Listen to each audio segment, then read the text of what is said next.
L'invité de ce Smart Impact, c'est Romain Roy. Bonjour. Bonjour. Bienvenue, vous êtes le fondateur de Greenwiz, créé en 2008. Votre métier, c'est la vente en ligne de produits bio et éco-responsables. Ça représente quoi? C'est combien de références aujourd'hui, Greenwiz? C'est à peu près 170 000 références aujourd'hui. Ok, avec quel type de produit? Ça doit être vaste. Alors, on est parti le concept de départ, c'était un supermarché bio. Donc, Ouais. on a une grande partie de l'offre qui est vraiment une offre de supermarché alimentaire. Mhm. Et puis, on est venu rajouter progressivement une place de marché où on permet à des vendeurs externes de venir proposer leurs produits dans d'autres catégories. Donc là, c'est plutôt tout ce qui concerne l'extérieur, la maison. Mhm. Voilà. Et donc, au total, c'est réparti en une dizaine de catégories à peu Ouais. près. C'est 170 000 refs. De supermarchés bio en ligne à place de marché. Pourquoi cette évolution? Pourquoi vous avez fait ce choix? C'est un choix qu'on a fait à l'époque du Covid, en fait. Ouais. Parce que, évidemment, pendant le Covid, comme beaucoup d'autres, on a eu une explosion de notre activité, puisque les gens étaient bloqués chez eux et commandaient. Et on s'est rendu compte à ce moment-là qu'on était perçu aussi un peu comme un label de qualité, finalement, parce que les gens avaient confiance dans ce qu'ils achetaient chez nous et ils ont commencé à nous réclamer, ou en tout cas à nous demander pourquoi est-ce qu'on ne faisait pas d'autres catégories de produits. D'accord. On s'est dit que c'était une bonne idée. On a souvent les meilleures idées, souvent on les a pas eues, et c'est nos clients qui les ont eues à notre place.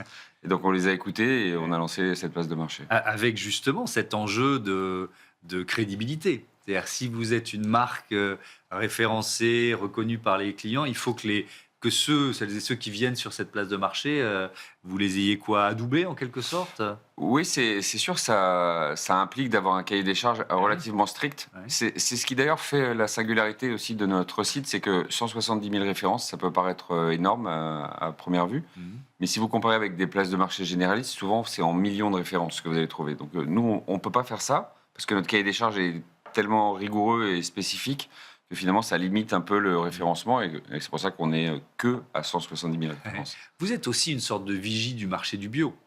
Comment il se porte? Écoutez, le marché du bio, c'est un marché qui a connu des dizaines d'années de croissance sans aucun nuage, sans aucun souci, et c'est d'ailleurs très bien, hein, je m'en félicite.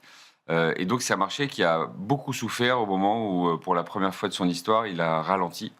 Ou une des premières fois de son histoire, il a ralenti. Donc c'est un marché qui a vécu une période post-Covid assez difficile, notamment à cause des problématiques de pouvoir d'achat, de Sûr. crise internationale, d'incertitude, qui sont toujours des moments où les gens ont tendance à privilégier, et c'est bien compréhensible, des besoins à plus court terme que de réfléchir à long terme, mais qui est en train de se reprendre. Donc c'est un marché qui repart en croissance depuis l'année dernière, sur des niveaux de croissance de l'ordre de entre 6 et 9%, on va dire, selon les acteurs. Ouais.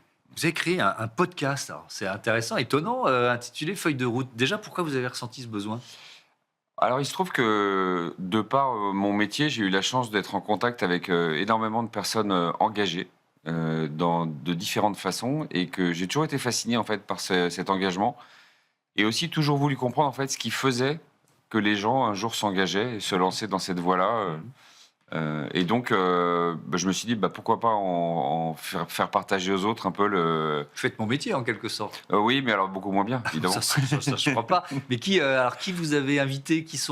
Quels témoignages vous avez voulu comme ça partager? C'est Bah, plutôt des chefs d'entreprise, c'est plutôt des. C'est un mixte en fait. Ouais. Justement, ce qui m'intéressait, c'était de voir différents types d'acteurs. Donc, vous avez des chefs d'entreprise. J'ai eu Romain Lacroix, par exemple, le patron de Maped, une entreprise française de fourniture scolaire qui est très engagée. Ça m'intéressait d'avoir son regard. J'ai eu des gens que vous connaissez très bien parce qu'ils travaillent même ici, comme Thomas Brezard, Oui. sur la perma-entreprise. Ouais. J'ai eu des Fabrice Bonifay, qui est qui est Que j'ai également reçu plusieurs fois ici aussi. récemment Pierre Gilbert de Sator, qui est une plateforme de contenu vraiment sur la transition écologique. Jean Moreau, qui était un des co-présidents de France Impact. Enfin voilà. Ouais. Et donc, c'est intéressant parce que derrière ça, il y a un enjeu de communication et d'acceptabilité de la transition environnementale. Alors, on est tous confrontés à une période compliquée. D'abord parce que c'est la conséquence d'un vote, hein, tout simplement, des électeurs qu'on choisit, que ce soit en Europe ou aux États-Unis, voilà, plutôt des listes qui avaient envie d'appuyer sur le frein, et on en voit les effets. Qu'est-ce qu'on a loupé? Je dis on, et je mets le journaliste que je suis dedans, dans l'acceptabilité. Je ne sais pas si on a loupé quelque chose. D'abord, je pense qu'il est important de préciser que le problème, en soi, ne dépend pas des opinions qu'on a de ce problème. C'est vraiment un problème toujours là scientifique. Bien sûr, Je fais souvent cette comparaison. Si vous avez l'appendicite, Vous avez beau expliquer que vous ne croyez pas à l'appendicite et que voilà, bah, ça ne va pas s'améliorer. Et Donc si ça, vous ne faites rien, ça va devenir beaucoup plus grave. voilà, On est donc bien ça, d'accord. c'est un peu la même chose. Donc Ouais. on a une réalité scientifique indéniable, unanime parmi la communauté scientifique.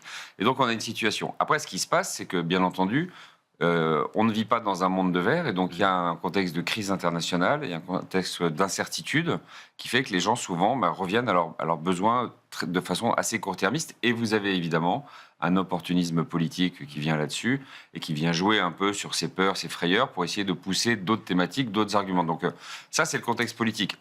Néanmoins, je trouve que même dans les temps actuels de résurgence un peu ce climato-scepticisme, vous avez de plus en plus d'initiatives qui se développent, qui vont dans le bon sens. Vous avez de plus en plus d'entreprises qui définissent des raisons d'être. Et donc, moi, je me pose toujours la question, est-ce que c'est parce que tu présentes une émission qui s'appelle Smart Impact que tu as ce sentiment-là, ou est-ce que c'est un vrai mouvement de fond? Je pense que c'est un mouvement de fond. Je crois que c'est un mouvement de fond. Et je crois que ce mouvement de fond, évidemment, il n'est pas facilité par le contexte politique. Mais je ne crois pas que le contexte politique va arrêter ce mouvement de fond. Et je pense que de toute façon, le problème étant bien supérieur à toute cette agitation politique, on va revenir à des choses plus sensées. Mais est-ce que, alors c'est paradoxal ce que je vais vous demander, mais est-ce qu'une entreprise qui est engagée sur ce chemin, elle prend un risque je crois pas dans un contexte comme le contexte actuel, avec une partie de ses clients potentiels? Moi, je pense pas. Donc d'abord, le premier point important, c'est que souvent ces entreprises, et c'est le cas de la nôtre, Greenwiz, c'est pas des entreprises opportunistes. C'est-à-dire que c'est une démarche qu'on a commencée il y a plus de 15 ans, qu'on continue dans le temps. Donc on a des clients qui nous suivent depuis 15 ans, avec lesquels on partage des valeurs, avec lesquels on partage beaucoup de contenu, beaucoup d'informations sur ces sujets-là. Donc c'est pas le fait que le climat politique soit favorable ou défavorable, je pense qu'il va faire quelque chose. Ceci étant dit, je pense qu'il est très important pour les acteurs engagés aujourd'hui d'être aussi en capacité de s'adapter à la situation. Donc typiquement, je vous donne un exemple. Dans ce contexte de crise internationale et de crise du pouvoir d'achat, il faut faire des efforts, par exemple quand on est un distributeur dans le bio ou dans la consommation responsable, d'accessibilité. Il faut faire en sorte d'amener des choses, de montrer que maintenant, en plus, un des résultats de l'inflation a été que sur certaines typologies de produits, finalement, les prix entre le conventionnel et le bio se sont rapprochés. Donc montrer qu'on a des solutions de consommation très accessibles. Nous, on le fait notamment en développant beaucoup notre marque distributeur, qui nous permet d'avoir un cahier des charges très strict et en même temps des prix très accessibles, en travaillant beaucoup sur l'anti-gaspillage, parce que c'est aussi une des problématiques qu'on a aujourd'hui.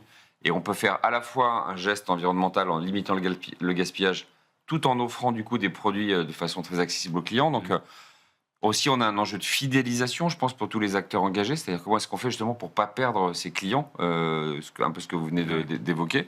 Donc ça, c'est notre responsabilité. Mais c'est pas plus facile quand on est dans un secteur comme le vôtre, parce qu'il y a un aspect un peu de communauté engagée, justement, ou pas, d'ailleurs. Oui, il y a un aspect de communauté engagée, mais cet aspect de communauté engagée ne suffit pas. Ne suffit pas. On doit garder les clients éternellement. Oui, d'abord les clients. Bon, nous, on a une grosse fidélité de nos clients, mais vous êtes toujours des clients qui partent. Et surtout, quelque part, notre mission, notre raison d'être, c'est d'aller convaincre un maximum de gens du fait qu'on peut changer sa façon de consommer et que le fait de changer sa façon de consommer a un impact réel sur la situation environnementale. Et l'engagement d'une entreprise comme Greenwiz, et j'en ai parlé dans les titres, donc on va terminer là-dessus, c'est aussi vis-à-vis des salariés. Je crois que vous proposez des congés supplémentaires à vos salariés qui évitent de prendre l'avion, c'est ça? Oui, alors on a mis ça. On n'est pas les premiers en France à avoir fait ça, mais c'est vrai qu'on s'est inspiré d'une entreprise qui l'avait fait avant nous. Mais c'est-à-dire, si le salarié décide d'utiliser un moyen de transport écologique, on lui permet de faire en sorte que ça réduise pas le temps de ses congés, en lui offrant une journée ou deux supplémentaires selon le trajet qu'il va faire, pour qu'il puisse avoir le même nombre de jours de congés effectifs que s'il avait pris l'avion, par exemple. Mais ça marche? Oui, ça marche.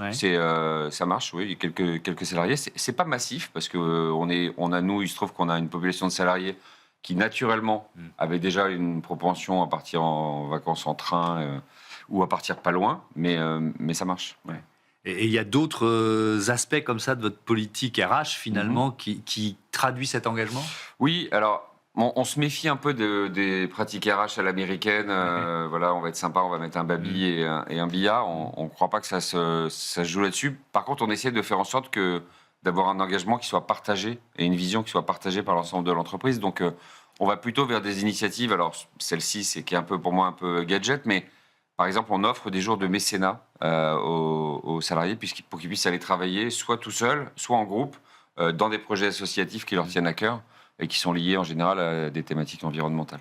Merci beaucoup, Bah, Romain merci. Roy, et à bientôt sur Be Smart for Change. On passe tout de suite à notre débat. On va parler de luxe et d'économie circulaire.